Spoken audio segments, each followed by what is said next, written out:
All right, let's take a look at section 3. Here's the focus question for it. Enslaved people never gave up their hope for freedom or their will to resist total white control over them. They succeeded in creating a semi-independent culture centered on the family and church, which enabled them to survive the experience of bondage without abandoning their self-esteem and to pass on to other generations values that conflicted with those of their masters. Slave culture drew on the heritage of Africa. African influence appeared in dance and music, forms of religious worship, and slave medicine. The end of the foreign slave trade helped foster a particularly new African American culture, shaped by American and African traditions and values. The family was the center of slave community. Because of a natural increase of the enslaved population, in the United States there was an equal ratio of enslaved men and women, allowing for the creation of families. While slave marriages were not legally recognized, masters had to consent to them, and they were often significant events on plantations. Most enslaved couples stayed married for life, if not disrupted by sale, and families typically had two parents, although the sale of enslaved men created a higher number of female-headed families than in white families. The threat of being sold, thus disrupting families, was the slave owner's greatest weapon, and fear of being sold pervaded slave life. Many men and children were separated from families by sale, but so were women. Some masters simply ignored slave families when making decisions about selling enslaved people. Furthermore, slave traders gave little attention to preserving family ties. In some ways, gender roles for enslaved people were very different from those in the larger society. Enslaved men and women were equally powerless. The cult of domesticity, relegating women to the home, did not apply to enslaved women. Enslaved men could not provide for their families, protect wives from physical or sexual abuse by owners and overseers, or choose when and how their children might work. However, when enslaved people worked on their own time, traditional gender roles prevailed. Enslaved men worked outdoors, while enslaved women cared for children and cooked.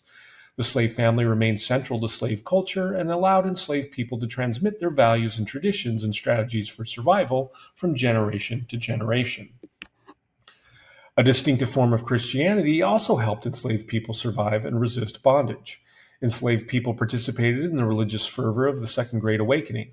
Every plantation seemed to have a slave preacher, often with little education but considerable oratorical skill and knowledge of the Bible.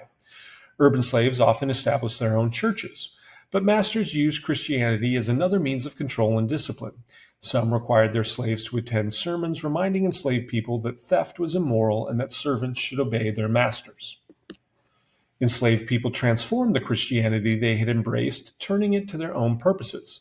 Blending African and American beliefs, slave religion was practiced clandestinely on plantations. The biblical story of Exodus, in which God chose Moses to lead the Jews out of Egypt into the Promised Land, played a central role in Black Christianity. Enslaved people identified themselves as a chosen people who would be delivered from bondage in time, while Jesus stood as a personal redeemer who truly cared for the oppressed.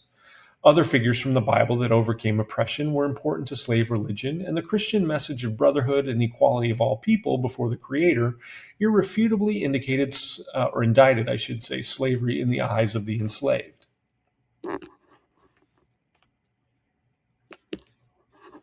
Slave culture rested on enslaved people's belief that slavery was unjust and their yearnings for freedom. Despite pro-slavery arguments, enslaved people understood that they were being deprived of the fruits of their labor by idle planters living lives of luxury. While most enslaved people knew it was impossible to directly combat their condition, this did not prevent them from desiring freedom. Furthermore, many enslaved people acquired knowledge of the outside world, both local and national, despite owners' attempts to prevent them from doing so.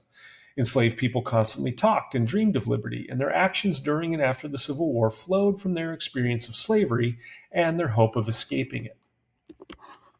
So, that was our third section. We'll hit the fourth one next.